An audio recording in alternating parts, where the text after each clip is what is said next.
저와 남편은 평범한 부부였습니다. 큰 문제가 없는 그저 주변에서 흔히 볼 수 있는 그런 부부요. 남편은 평범한 가정의 가장답게 무난한 편이었어요. 시모는 적당한 간섭을 하는 참고 넘길 만한 수준인 그런 사람이었죠. 저는 직장 생활을 하고 있었고 제 가정에 나름 만족감을 가지며 살아가고 있었습니다. 그런데 시간이 지나면 지날수록 점점 이상한 방향으로 흐르기 시작하더군요. 결혼 1년 차엔 시모의 간섭이 참을만 했는데 2, 3년 차가 되어가자 점점 간섭의 도가 지나치더라고요. 한마디로 극성도 그런 극성이 없을 지경이었습니다. 남편에 관해서 말이에요. 어느 날은 남편이 감기에 걸린 적이 있는데 남편과 통화를 했다며 연락이 왔습니다. 우리 아들 감기 걸린 거 너도 알고 있니? 목소리가 맹맹하던데. 너는 도대체 뭐 했니? 남편 감기나 걸리게 하고. 다짜고짜 저에게 화까지 내면 짜증을 내는데 당황스럽기까지 하더라고요. 남편이 5살도 아니고 35살인데 다 큰 성인이 감기에 걸린 것이 제 탓은 아니잖아요. 제가 쫓아다니면서 관리해줄 나이는 더더욱 아니고요. 그리고 시모의 말처럼 심한 상황도 아니었습니다. 그저 기운이 살짝 있는 정도였죠. 그렇게 심하진 않아요. 살짝 기운이 있는 정도요. 병원에 다녀오라고 했으니까 곧 괜찮아질 거예요. 괜찮아지지 않으면 그러면 어떻게 할 건데? 내가 목소리 딱 들어보면 알아. 이제 곧 심해질 거라고. 하여튼 감기 심해지면 우리 아들 고생하니까 회사 나가지 말라고 해. 집에서 푹 쉬라고. 그리고 너도 회사 나갈 생각 말고 우리 아들 평간호나 해줘. 말도 안 되는 소리가 분명했습니다. 남편이 아주 가벼운 감기 기운이 있으니 회사를 쉰다고 하는 것도 말도 안 되는 짓거리였지만 회사를 쉬라고 해도 남편이 제 말을 곧게 들을 리가 없었죠. 회사까지도요? 저도 저지만 남편이 제 말은 안 들을 거예요. 이런 걸로 무슨 회사까지 쉬냐고요. 그러지 말고 어머님이 남편한테 말해보세요. 제 말은 도저히 듣지 않을 것 같으니까. 남편이 어머님 말 듣고 회사 며칠 쉰다고 하면 저도 연차 내고 남편 곁에서 간호나 할게요. 어이구, 너는 남편한테 그런 설득도 못하니? 기다려봐라. 내가 우리 아들이랑 통화할 테니. 시모는 전화를 끊었고 저는 확신했습니다. 되지도 않은 말을 했다가 남편에게 한 소리 들어먹을 거라고요. 다른 건 몰라도 남편도 그 정도 증상으로 회사까지 쉰다는 건 오버라고 생각할 테니까요. 그래서 시모에게 연락을 하라고 한 것이었습니다. 아니나 다를까 금방 연락 줄 것처럼 굴던 시모는 연락이 없더라고요. 남편이 이상한 소리 하지 말라며 전화를 끊어버린 것이었습니다. 그렇게 감기 사건은 마무리되었지만 그 뒤 더 큰 시련이 저를 괴롭히기 시작하더군요. 감기엔 청결이 가장 중요한 거 잘 알지? 항상 집안은 깔끔하게 유지하도록 해. 소독을 싹 한다는 마음으로 늘 깨끗하게 하란 말이야. 스팀 청소기로 아침 저녁으로 바닥 닦고 먼지 쌓이지 않게 온 집도 다 닦아내고. 이렇듯 점점 잔소리가 심해지는 연락이 이어졌고 그때까지만 해도 저는 이 모든 상황이 일시적인 거라고 믿고 싶었습니다. 시간이 지나면 나아질 거라고, 조금만 더 참으면 괜찮아질 거라고 스스로를 다독였죠. 하지만 그런 기대는 번번이 무너졌고 오히려 상황은 점점 더 심각해지기만 했죠. 거기다 적당히 알겠다는 말로 넘길 수도 없었습니다. 전화만 하고 그만이었다면 그냥 저도 대충 대답만 하고 하는 신용만 했을 거예요. 그런데 시모는 시도 때도 없이 집으로 들이닥쳐 온갖 간섭을 다 하더라고요. 시간만 나면 시댁으로 오라고 하는 것도 짜증나겠지만 그보다 더 짜증나는 것이 말도 없이 집으로 들이닥치는 것이란 걸 몸소 깨달은 순간이었죠. 한번 집으로 발을 들인 시몬은 적어도 일주일에 한 번은 꼭 오더라고요. 올 때마다 청소 점검, 냉장고 점검, 창고 점검, 끝이 없는 점검이었습니다.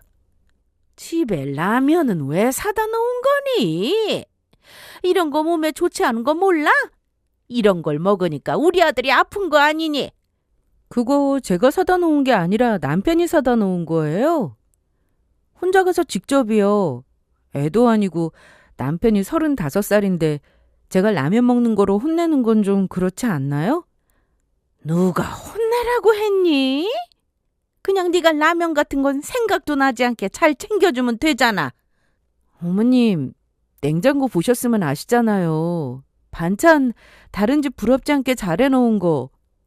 솔직히 직장 생활하면서 이 정도 하는 거 쉽지 않아요. 그런데 어머님 말씀대로 저도 남편 아픈 것도 싫고 잘 챙겨 먹이고 싶어서 이것저것 많이 해놓는데 어머님이 이런 식으로 모든 꼬투리 잡아서 혼내시면 저도 힘이 쭉 빠진다고요. 참고 또 참다가 던진 말이었습니다. 하지만 시몬은 제 입장, 제 생각에 대해선 전혀 관심이 없더라고요. 이해해줄 생각조차도 없었고요. 내가 나조차고 이러니? 다 네 남편 건강, 네 건강을 위해서 이러는 거잖니. 그리고 나도 여기 오는 거 귀찮아. 다 너희 생각해서 귀찮아도 와서 어떻게 사는지 지켜봐 주는 건데 고마운 줄도 모르고 뭐? 힘이 빠져? 그게 나한테 할 말이니? 그러니까요. 두면 알아서 잘할 건데 괜히 오간다고 어머님도 스트레스잖아요. 그러니까 저 좀 믿고 그냥 맡겨주세요. 제가 잘 챙길게요. 네가 못 챙기니까 그러지. 앞전에 우리 아들 감기 걸렸을 때도 봐라. 결국 네가 우리 아들 설득 못해서 그 아픈 몸으로 회사에 일이나 하러 다녔잖아. 그땐 어머님이 직접 말한다고 하셨었잖아요. 어머님도 설득 못하셔놓고 그걸 오로지 제 탓만 하면 안 되죠. 그리고 그 정도 감기로 회사까지 쉰다고 하면 회사에서 비웃어요. 회사 생활에도 지장이 있고요. 난 그런 거 다 모르겠고 내 아들 건강이 제일 중요하다. 그러니까 계속 여기 오가면서 이것저것 살펴볼 거니 그런 줄 알아. 이런 상황은 이어졌고 저는 결국 남편에게도 도움을 청하기로 했어요. 하지만 남편의 반응은 늘 같더라고요. 나 요즘 어머님 때문에 진짜 많이 힘든 거 알고 있지? 당신이 좀 나서봐. 내 말은 무시해도 당신 말은 들으시잖아. 몇 번이나 말했었어. 당신한테 말을 하지 않아서 그렇지. 말할 때만 알겠다. 자기는 본인 행동이 그렇게 심한지 몰랐다. 다음부턴 그러지 않겠다고 하곤 다음날부터 또 똑같은 걸 나보고 어떻게 하라는 거야. 아휴, 나도 지친다고. 당신도 힘든 거 아는데 더 버티는 게 너무 힘들어서 그래. 이러다 내가 폭발할 것 같아. 그러니까 한 번만 더 말해줘. 어? 알겠어. 내가 다시 말해볼게. 남편은 제가 듣는 곳에서 다시 전화를 걸어 시모에게 한 소리 했지만 시모는 알겠다고 답만할 뿐 남편의 말처럼 또 같은 행동을 반복하더라고요. 시모는 말이 전혀 통하지 않는 불도저와 같았고 그런 시모를 설득하고 싸우는 것보다 일주일에 한 번 이 고역을 견디는 것이 더 낫다는 생각을 했습니다. 설득이 되지 않으면 싸워야 하고 싸워도 보통 싸움으론 끝나지 않을 텐데 그렇게까지 시댁과 척을 지고 싶지 않으니까요. 그때까지는요. 그렇게 시모의 간섭 속에 제삿날이 다가왔습니다. 그전까진 남편이 주방에 들어오진 않아도 거실 청소 정도는 돕곤 했는데 그의 제사 때는 더 유난을 떨며 아예 제사 지내기 전까지 시댁에 들어오지도 말라 하더라고요. 아들은 아예 들어오지도 마. 시간 딱 맞춰서 와서 제사만 지내고 밥만 먹고 가면 된다는 말이야. 정 같은 거 굽고 하면 하는 수 없이 연기도 날 건데 그 연기가 몸에 얼마나 안 좋은데. 그러니까 오지도 마. 아무리 그래도 그건 좀 아니지. 집사람 저렇게 고생하는데. 원래 시집 온 며느리들은 이 정도 고생을 하는 거야. 넌 그냥 엄마 말만 들어. 얼른 나가. 음식 준비해야 하니까. 참 기가 막혔습니다. 코앞에서 연기를 맡는 사람은 저인데 제 건강은 아예 상관도 없다는 그 태도가요. 남편을 쫓아낸 시몬은 안방으로 쏙 들어가 버렸고 그때부터 혼자 모든 일을 해야만 했죠. 중간에 다 때려치우고 가버릴까 하고 몇 번이나 고민했어요. 너무 기막히고 화가 나서 뒤집개를 몇 번이나 들었다가 놨다가를 반복했는지 몰라요. 하지만 차마 그렇게 할 수는 없었습니다. 며느리로서의 도리라는 게 그 마지막 인내심을 지켜주고 있었거든요. 그렇게 음식은 완성되었고 시모의 연락을 받은 시모가 시댁으로 들어왔습니다. 그런데 술을 얼마나 마신 것인지 술 냄새가 풀풀 풍기는 것도 모자라 비틀비틀하기까지 하더라고요. 우리 아들 술 마셨어? 몸에 좋지도 않은 술을 왜 이렇게 마신 거야? 왜? 속상한 일이라도 있었어? 아무리 속상해도 술 그렇게 마시지 마. 몸 상해. 웃기지도 않더라고요. 정상인 엄마였다면 제삿날에 술을 그렇게나 퍼마시고 들어오는 인간이 어디 있냐고 하는 것이 정상 아닌가요? 아들 바보도 그런 아들 바보가 또 없을 지경이었습니다. 남편은 귀찮다는 듯 대충 대답만 하곤 제사를 진행했고 저의 인내심은 점점 바닥으로 떨어지는 중이었죠. 제사는 아슬아슬 외줄타기 못지않은 불안감 속에 끝이 났고 시몬은 저를 조용히 불러다 또 혼을 내기 시작하더군요. 너는 도대체 뭐하는 애니? 네 남편이 저렇게 술을 먹고 다니면 네가 자제를 시켜야 할 거 아니야? 어머님, 저 오늘 온종일 여기에서 제사 준비했어요. 혼자 나가서 말도 하지 않고 술 퍼마신 사람을 제가 무슨 수로 막아요? 남편이 나가 있는데 중간중간 전화도 하지 않았어? 그 정도는 기본이잖아. 어머님은 어머님 아들을 그렇게 몰라요? 전화 자주 하면 자주 한다고 짜증내는 걸 모르세요? 그리고 저번에도 말씀드렸죠? 남편이 애도 아니고 제가 그런 것까지 체크 못한다고.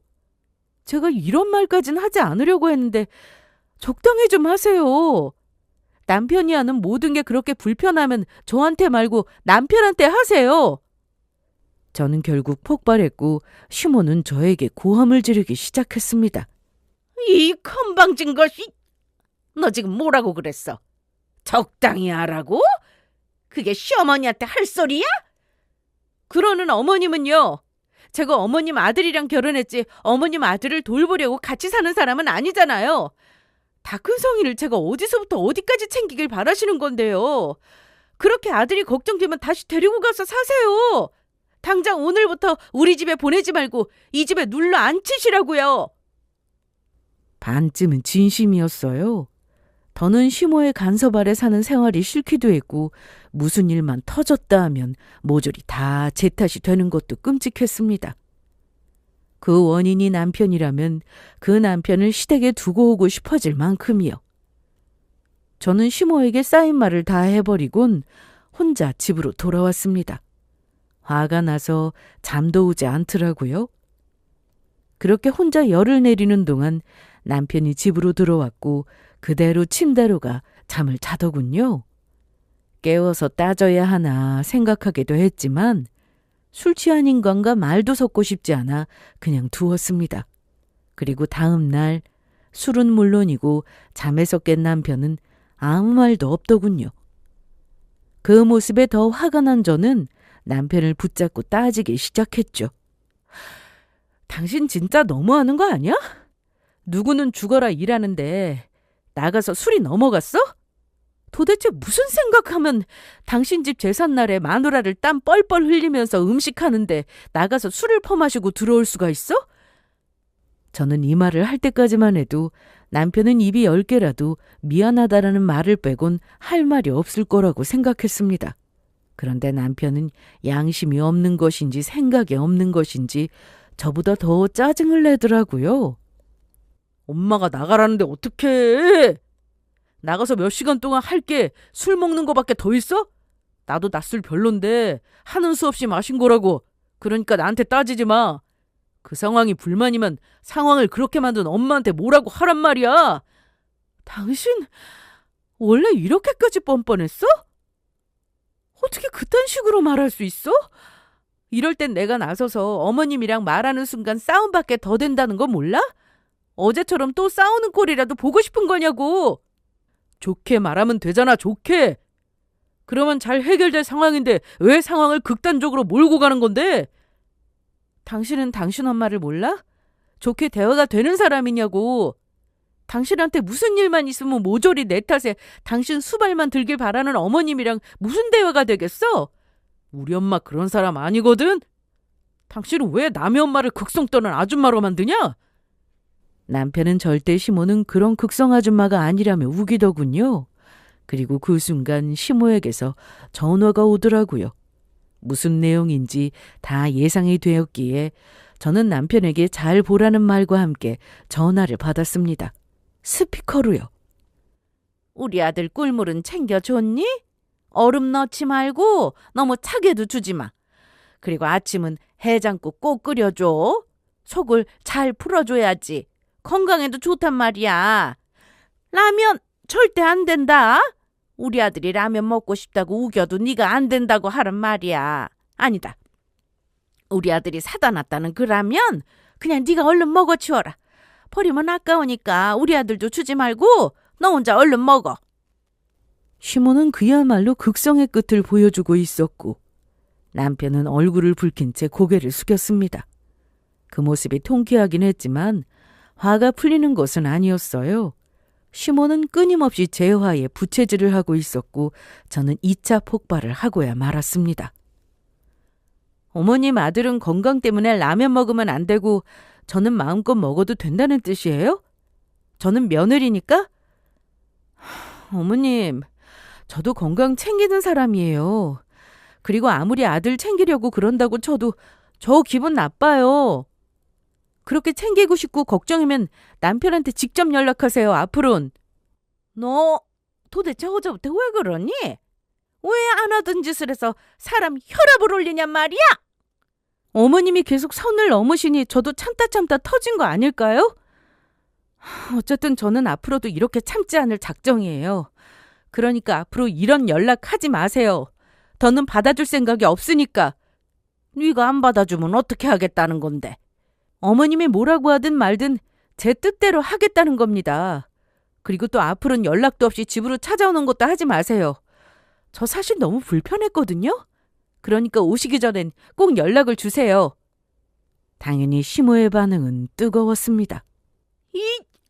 이게 진짜 끝을 모르고 건방지네. 넌 그게 시어머니한테 할 말이니?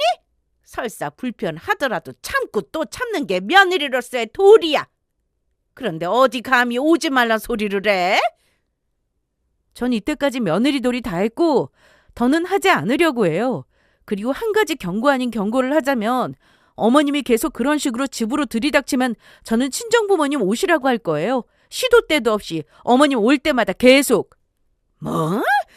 우리 아들 불편하게 네 부모님들이 왜 와? 이거 보세요. 어머님도 알고 계시네요. 사위는 친정부모님이 불편하고 며느리는 시어머니가 불편하다는 거. 그리고 잊었나 본데요.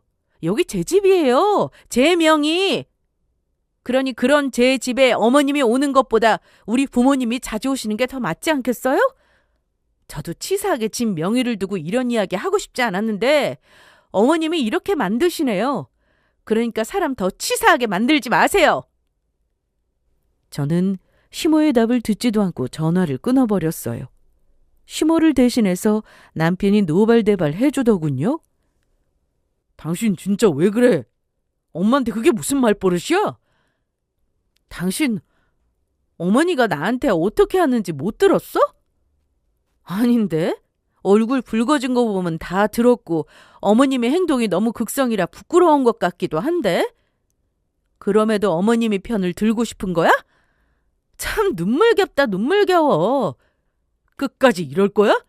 이런 식으로 나오면 손해보는 사람은 당신이라는 거 알지? 앞으로 시집살이 더 심해질 텐데 난 못 막아준다고. 아니 안 막아줄 거라고. 어처구니가 없었습니다. 언제는 본인이 다 막아준 적이 있었나요? 저는 남편의 말에 코웃음을 실컷 쳐주곤 이렇게 답했죠. 언제는 막 완벽하게 막아준 것처럼 구는데 당신 딱히 막아준 적도 없었어.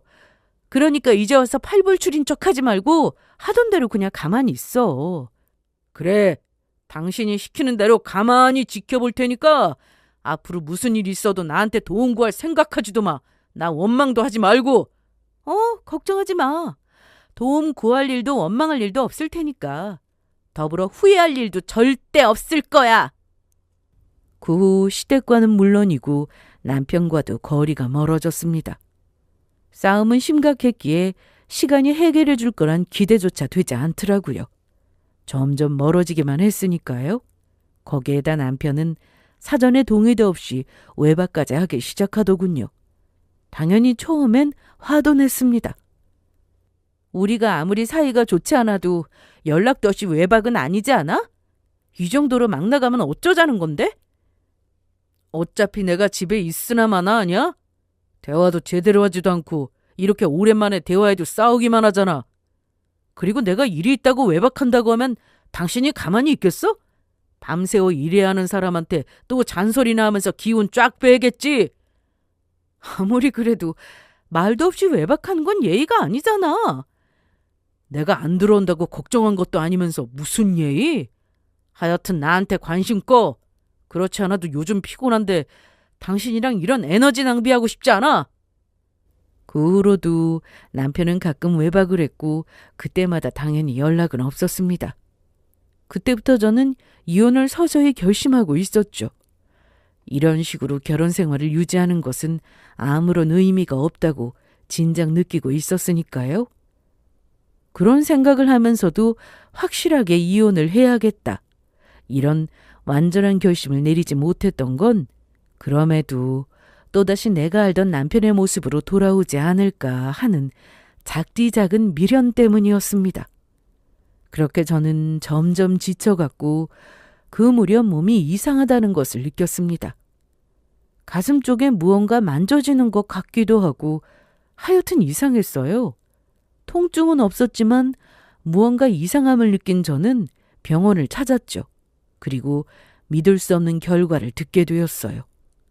유방암이었습니다. 수술은 당연히 해야 하고 여러 치료를 거쳐야 한다고요. 그럼에도 완치가 될지 안 될지는 모르겠다고요. 당연히 충격이 컸어요. 믿을 수 없는 결과에 눈물도 나오지 않더군요. 당연히 남편에게 알렸고 남편은 별다른 답이 없었습니다. 그 모습을 보며 그저 저만큼 충격이 커서 섣불리 답을 하지 못하는 거라 생각했어요. 아무리 사이가 멀어졌어도 저희는 부부였으니까요. 그런데 그건 저의 착각이더라고요. 제가 암이라는 사실을 알게 된 남편은 시모에게 전했고 남편의 심정을 시모가 찾아와 대신 알려주더군요. 너 암이라며? 보험은 들어놨지? 그거 치료비가 한두 푼이 아니라는데 혹시나 우리 아들한테 빌붙을 생각은 하지도 마? 몸이 다 떨리게 충격이었습니다. 어쩌면 제가 암이라는 사실을 알았을 때보다 더 충격이 컸죠. 어떻게 사람의 탈을 쓰고 며느리가 암이라는데 한다는 말이 저 따위인지. 측은지심, 공감 능력 이런 것이 아예 없는 사람처럼 느껴졌습니다. 어머님은 암에 걸린 며느리한테 할 말이 그것뿐이세요? 설마 그것뿐이겠니? 앞으로 생활비는 또 어떻게 하니? 너 일도 못할 거 아니야. 이때까지 모아둔 돈은 좀 있지? 그걸로 생활비는 같이 내는 거다. 알겠지? 그리고 우리 아들 병간호 시키면서 괴롭힐 생각도 하지도 마. 자기 아들은 고작 감기만 걸려도 회사도 못 나가게 하고 저에게 병관학까지 하라고 하더니 저에겐 괜찮냐는 말 한마디 없이 돈 이야기만 하더라고요. 거기에다 남편 고생시키지 말라는 경고까지도 잊지 않았죠.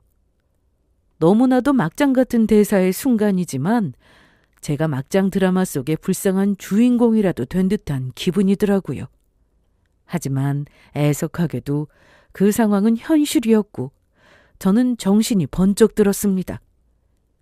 스트레스가 만병의 원인이라는데 암이 더 깊어지기 전에 이 암덩어리 같은 인간부터 치워버리지 싶었죠. 어머님, 저 지금 어머님이 이러지 않아도 충분히 괴롭거든요? 그러니까 가세요. 지금 당장 제 눈앞에서 사라지지 않으면 어머님 아들 병건을 시키면서 계속 괴롭힐 거예요. 그걸 원하시는 건 아니잖아요. 부디 저를 여기에서 더 독해지게 만들지 마세요. 전 지금 암 하나 감당하기도 충분히 힘들어요. 시몬은 감히 본인에게 협박질을 한다며 구시렁구시렁 대긴 했지만 더는 저를 괴롭히지 않고 돌아가더군요. 치료 일정은 잡혔고 수술을 앞두고 예민함이 극도에 다다랐을 때였어요.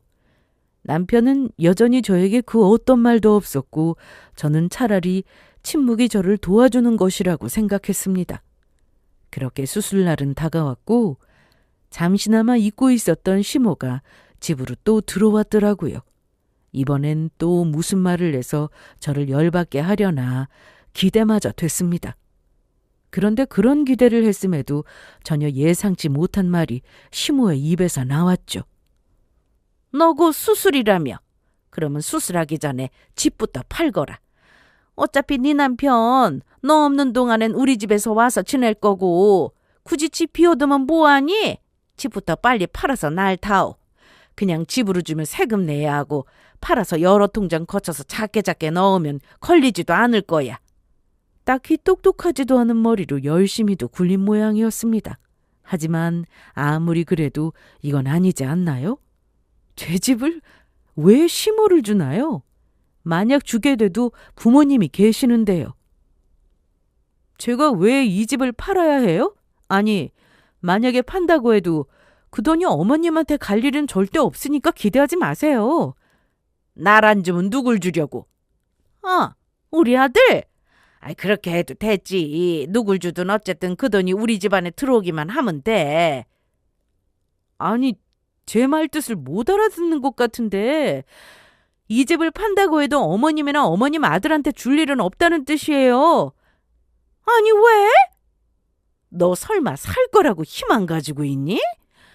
살려고 노력하는 모습은 기특하다마는 들어보니까 가망 없다고들 하던데 그냥 포기하고 깔끔하게 다 넘겨. 죽을 마당에 집 끌어안고 있으면 뭐해?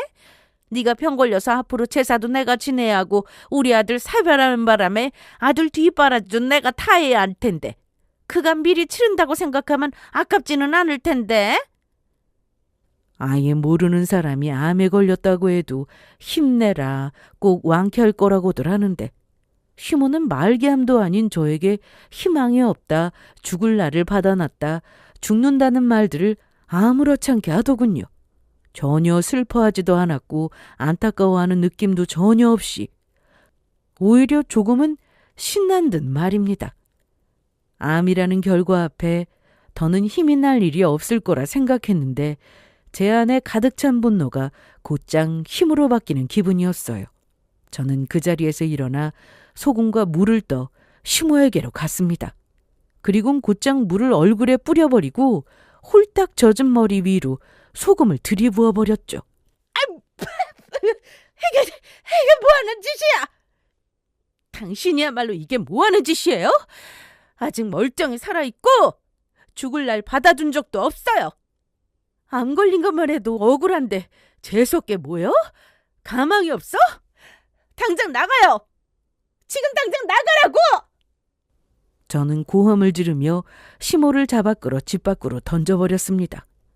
제 힘에 시모는 반항 한 번 하지 못하고 집 밖으로 밀려나가 고꾸라졌고 곡소리를 내며 울더군요. 아이고, 동네 사람들. 죽을 날짜 받아온 며느리가 눈에 뵈는 게 없는지 시어머니를 때리네요. 며느리가 사람 잡네. 며느리가 시어머니를 잡아. 시모는 고래고래 고함을 질렀고 저는 더 큰 소리로 이렇게 외쳤습니다. 지금 당장 가세요. 경찰에 신고하기 전에 당장 내 눈앞에 사라지란 말이에요. 경찰이란 말에 시모는 곡소리를 멈췄고 저는 문을 강하게 닫아버렸습니다.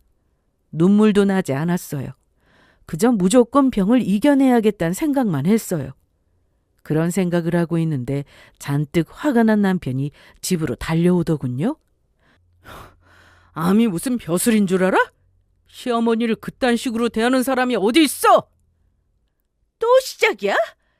당신 어머님에 대해서 말도 꺼내고 싶지 않으니까 그딴 말 하려거든 내 눈앞에서 사라져! 우리 엄마가 틀린 말한 건 아니잖아. 이 집 어차피 처분해야 할 거고 어차피 내 집 될 건데 그냥 전해주면 되잖아. 난 절대 죽지 않을 거고 만약 내가 죽더라도 내 모든 재산이 당신한테 가는 일은 없을 거니까 포기해. 제발 포기하란 말이야. 저는 고함을 질렀고 남편은 한숨을 푹 쉬더라고요. 그리곤 정색을 확 하며 이렇게 말했습니다. 마지막까지 진짜 정 떨어진다. 죽어서 그 집 들고 갈 거냐? 정은 나도 떨어져. 그리고 죽을 때 이 집 등에 짊어지고 가는 한이 있어도 너희 집엔 안 줄 거니까 꿈 깨. 아, 그래? 그러면 굳이 당신 죽을 때까지 기다릴 필요 없겠네. 이혼하자. 하루라도 빨리. 당신한테 재수 없는 암 옮기 전에. 끝까지 저에게 상처만 주는 남편의 뺨을 강하게 때려버렸어요. 욕이라도 하고 싶었지만 눈물이 너무나도 흘러 목이 메어 말이 나오지 않더라고요. 남편은 저를 노려보다 집을 나가버렸습니다. 그렇게 저희는 빠르게 이혼을 하게 되었습니다. 남편은 이혼 사유를 제 암이라며 우겼지만 저에겐 남편과 시모가 저에게 한 짓거리가 모조리 다 증거로 남아 있었습니다. 암에 걸리기 전 저를 괴롭혔던 것, 남편은 말도 없이 외박했던 것, 그리고 암에 걸린 이후에는 돈 타령하는 것까지도요. 당연히 제가 승소하게 되었고 남편이 바라는 재산분할과 위자료 따위는 없었어요. 재산분할은 제가 기여도가 더 높아 분할해줄 재산 따위가 없었고 위자료는 제가 다 받게 되었죠. 그렇게 이혼 판결은 나게 되었고 두 사람은 그때까지도 저에게 악담을 하며 큰소리 치더라고요. 죽는 날 앞두고 욕심도 참 많다 많아. 나는 네가 이렇게까지 욕심 많은 여자인 줄 몰랐잖아. 욕심만 많은 게 아니라 그 심보도 나쁘다니까. 이왕 갈 거 이때까지 같이 산 남편한테 하나라도 더 남겨주고 갈 생각을 해야지. 어디 주지는 못할 망정 오히려 위자료까지 뜯어가냐고. 하여튼 그 돈으로 얼마나 오래 사나 보자. 두 사람은 심술이 덕지덕지 붙은 얼굴로 이렇게 말했고 저는 그와 반대로 환히 웃으며 대답해 주었습니다. 이 돈으로 치료 잘 받고 벽에 똥칠할 때까지 살 거예요. 이런 날이 다 있네요. 두 사람이 내 인생이 도움이 되는 날 말이에요. 어쨌든 어디에서든 잘 사는 일 없길 바랄게요. 두 사람은 고함을 지르며 욕을 했지만 저는 끝까지 방긋 웃으며 돌아왔습니다. 이렇게 이혼을 한 저는 치료에 집중했어요. 저에겐 위자료를 받아낸 복수가 아닌 진짜 진정한 마지막 복수가 남아있었거든요. 그 복수를 굳이 남겨둔 건 그 복수를 생각하며 힘든 과정을 이겨내기 위함이었습니다. 생각보다 효과가 더 크더라고요. 수술, 항암, 방사선까지 큰 치료를 끝내는데 단 한 번도 포기하고 싶다는 생각조차 한 적이 없었습니다. 힘들 때일수록 두 사람이 망가지는 모습을 생각하며 이겨냈고 덕분에 저는 병원에서 가장 씩씩하고 긍정적인 환자로 소문이 날 정도였죠. 그렇게 1년 6개월이 넘는 시간이 흘렀어요. 불안했던 시기를 무사히 넘기고 이제 호르몬 치료만 남았다는 소식을 들었을 때 얼마나 울었는지 모릅니다. 통원 치료가 가능하다는 뜻이었고 완치라는 기적에 한 발짝 더 다가갔다는 뜻이었으니까요. 그때 저보다 부모님이 더 우시더라고요. 우리 딸 잘했다, 잘했어. 너무 대견하다. 내 딸이지만 정말 대단해. 이렇게 멋지게 이겨낼 거라고는. 사실 아빠는 너무 무서웠는데 이혼도 그렇고 암도 그렇고 다 잘 이겨내줘서 아빠가 너무 행복하다 정말. 당신은 이 좋은 날 왜 울고 그래? 딸 잘했어. 엄마는 믿고 있었어. 우리 딸이 어떤 딸인데 이까지 나 못 이겨내겠어? 엄마는 엄마는 우리 딸 믿었어. 이제 건강만 하자. 엄마는 우리 딸이 건강하기만 하면 더 바랄 게 없어. 저는 아빠와 엄마를 동시에 안아드렸습니다. 그리고는 오히려 제가 더 고맙다고 했어요. 그동안 제 곁을 지켜줘서 고맙다고요. 그렇게 눈물의 파티를 한 저는 퇴원을 했고 집에 2달 동안 안정기를 보냈습니다.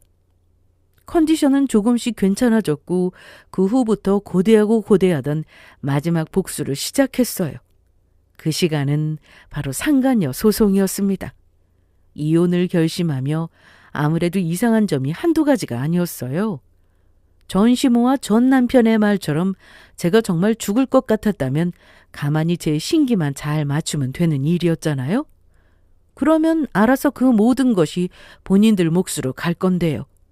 그럼에도 집을 처분하는 것부터 모든 것을 서두르는 2 사람의 행동이 이상했죠. 그래서 저는 뒷조사를 했고 전 남편이 외도 중이라는 사실을 알게 되었습니다. 상대는 같은 회사에 다니는 돌싱녀로 전 남편보다 직급이 높은 여자더라고요.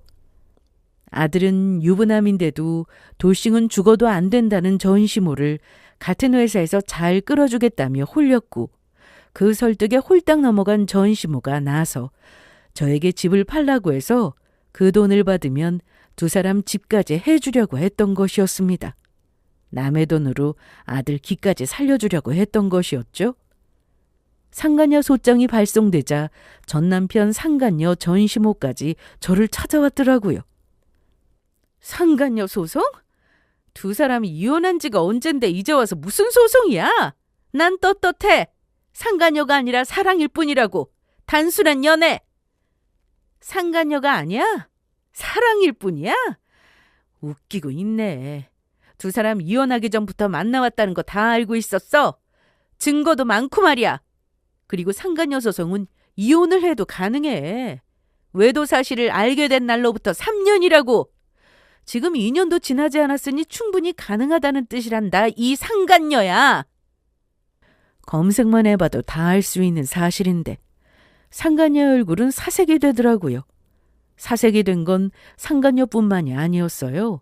전 남편과 전 시모의 얼굴도 사색이 되더군요. 왜 죽지도 않고 살아 돌아와서 날 끝까지 괴롭히는 거야? 이혼하면 끝이지. 왜 이제 와서 이렇게 내 발목을 잡는 거냐고. 독한 것. 결국 이걸 다 이겨낸 거야? 그래서 또 우리 아들 발목을 이렇게 잡는 거냐고. 하여튼 우리 집안에 들어왔을 때부터 마음에 안 들었어.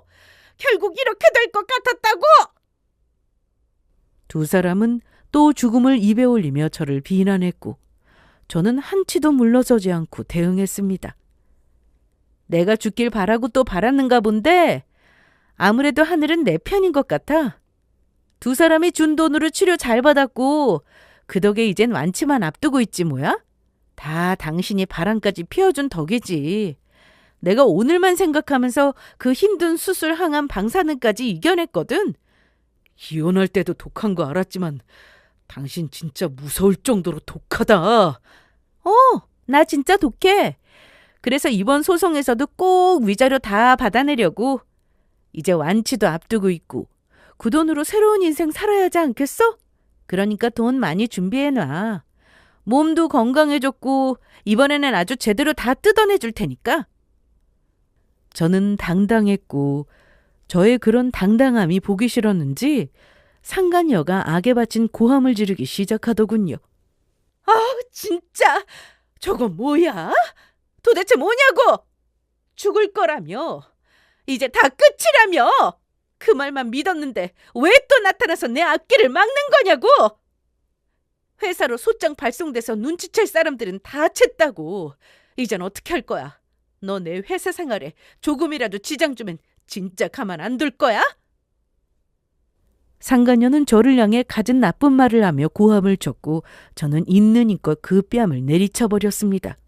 저에게 한 대 맞은 상간녀는 눈을 뒤집고 저에게 달려들더라고요. 저는 그 팔목을 붙잡았고 이번엔 발끝에 온 힘을 모아 정강이를 걷어차 버렸어요. 상간녀는 고꾸라졌고 저는 그런 상간녀를 내려다보며 말해주었습니다. 내가 말했지? 이제 제법 건강하다고. 그러니까 나한테 까불지 마. 내가 암도 이겨내는데 너한테 당할 것 같니? 괜한 힘 쓰지 말고 소송이나 잘 준비해. 어떻게 해도 네가 이기는 일은 없을 테지만. 제 기세에 세 사람은 약속이라도 한 듯 조용해졌고 저는 이혼하던 그때처럼 방긋 웃으며 세 사람을 쫓아냈습니다. 그 후 소송은 시작되었고 두 사람은 이혼 후 맺어진 사이라 우겼지만 소용없었어요. 증거는 많았고 그 증거 앞에 결국 무릎을 꿇었죠. 저는 위자료를 다 받아냈고 그렇게 통쾌하게 끝이 났습니다. 저는 아주 유쾌하고 상쾌한 결말이었지만 두 사람은 그렇지 않았습니다. 소송에서 우긴 것처럼 두 사람은 회사에서도 이혼 후 자연스럽게 만난 걸로 소문이 나 있었다고 하더군요. 하지만 소송이 진행되며 소문이 퍼져나가기 시작했고 두 사람이 사실은 불륜이었다는 사실이 다 알려졌다고 하더군요. 그 사건이 아주 큰 이슈가 되었다고 합니다. 그저 그런 불륜이 아닌 제가 암이었으니까요. 암에 걸린 와이프를 버렸다. 사실은 제 암이 전 남편의 바람 때문에 스트레스를 받아 걸린 것이다 등 많은 소문이 나돌았고 두 사람은 그 망신살과 손가락질을 피해갈 수 없었다고 합니다. 그 소문은 당연히 윗선에도 퍼져나갔고 내부 감사가 시작되었다고 해요. 전 남편의 갑작스런 진급과 상간녀의 모든 회사 생활에 대한 조사가 시작되었고 그 결과는 충격 그 자체였다고요. 우선 전 남편은 모두가 예상하듯 상간녀가 뒤에서 손을 써 진급을 했다 하더군요. 실적을 남편의 앞으로 옮긴 것은 물론이고 없던 실적까지 만들어냈다고요. 거기다 전 남편이 후배들을 괴롭히고 일까지 가로챈 것이 내부 고발까지 들어가 한바탕 다시 난리가 났다고 합니다. 그리고 상간녀도 만만치 않더라고요. 전 남편에게 부당이득을 준 것도 문제였지만 어린 신입 남직원들에게 성추행을 했다고 합니다. 조사해보니 한두 명이 아니었다고요. 당한 피해자가 남자들이다 보니 자존심도 상하고 회사 생활에 지장을 줄까 싶어 입 다물고 있다가 불륜으로 물꼬가 터지니 너도 나도 폭로한 듯 했죠. 결국 두 사람은 나란히 회사에서 잘리게 되었다고 합니다. 끼리끼리 잘 만나서 회사에서 온갖 짓을 다 하다 손잡고 그 회사를 나오게 된 것이었죠. 그 후 상간녀와 전 남편의 불만이 폭주했다고 하더라고요. 회사를 향한 불만이 아닌 서로를 향한 불만이요. 성추행이라니. 와, 진짜 너 대단하다. 나한테만 추파를 보낸 게 아니라 그 어린애들을 다 건드렸던 거야? 심지어 나랑 만날 때도 건드린 것 같은데 너는 남자 한 명으로 만족이 안 되니? 남자한테 미쳐버리기라도 한 거야? 네가 오죽 못났으면 내가 그랬겠어? 너는 지금 나한테 따질 게 아니라 반성을 하고 사과를 해야 할 때라고. 그리고 너도 깨끗하진 않잖아. 나는 여자라서 남자한테 끌리는 게 당연한 거라지만 너는 회사원인데 일을 그렇게 못하면 어쩌자는 거야? 차라리 성추행이 낫지. 후배 일 뺏는 거 너무 부끄럽지 않니? 뭐? 성추행이 어떻게 나올 수가 있어? 그건 범죄야, 범죄. 회사원이 자기 일도 제대로 못하는 것도 죄라는 거 몰라? 어쩌다 너같이 무능한 남자를 만나서 미쳤지 미쳤어. 내 인생 망하는 것도 모르고 너 같은 남자를 누굴 탓하겠어? 다 내 눈이 동태인 눈인 거지. 누가 할 말을 누가 하고 있어? 나야말로 후회한다 이거야. 두 사람은 날마다 싸웠고 결국에는 찢어지게 되었다고 합니다.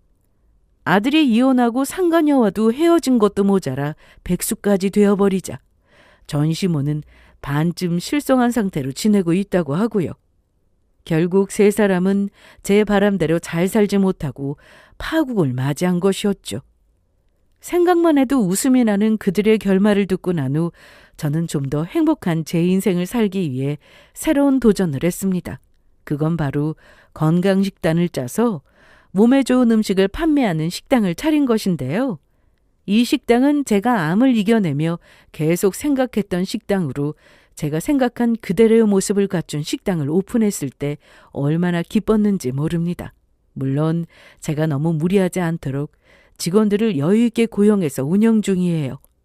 메뉴는 다양한데요.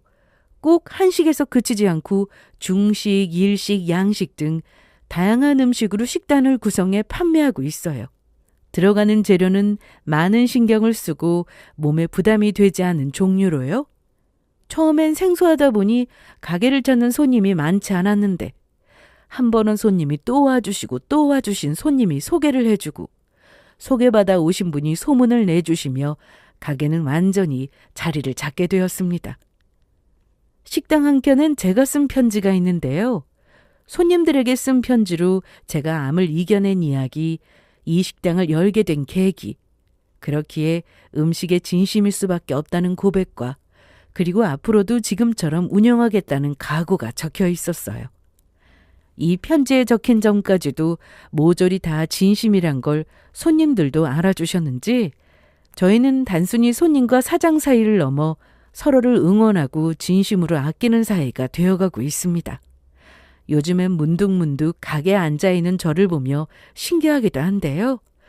사실 암에 걸리고 이혼을 당할 때까지만 해도 이런 인생이 저를 기다리고 있을 거란 생각은 하지도 못했어요. 암을 이겨내고 복수를 끝내도 이렇게 멋진 인생이 아닌 집구석에 처박혀 시간 되면 약만 먹는 인생을 떠올리곤 했거든요. 상상 속에 저는 암울했고 어두웠고 희망도 없었는데 상간녀 소송을 하며 세 사람이 저에게 죽지도 않고 살아왔다는 말에 정신이 번쩍 들더라고요. 내가 그들의 말처럼 죽지도 않고 살아왔는데 그렇게 암울하게 살 수는 없다고요. 그래서 저는 꿈꾸던 것을 현실로 이루어냈고 지금은 이렇게 나는 멋지다고 자랑스럽게 말할 수 있는 삶을 살고 있습니다. 저 정말 대견하지 않나요? 저 대견하다고 잘 이겨냈다고 한마디씩 해주시면 감사할 것 같아요. 나이가 40이 다 되어가도 칭찬은 저를 춤추게 하거든요. 마지막으로 제가 드리고 싶은 말이 있는데요. 저처럼 힘든 순간에 계신 분들이 있다면 부디 포기만큼은 하지 않으셨으면 해요. 암에 이혼에 겹쳤지만 결국 포기하지 않고 이겨낸 저처럼요. 포기만 하지 않으면 기회라는 기적이 다시 오지 않을까요? 그러면 저는 이만 물러가 보도록 할게요. 이야기 함께 해주셔서 감사합니다.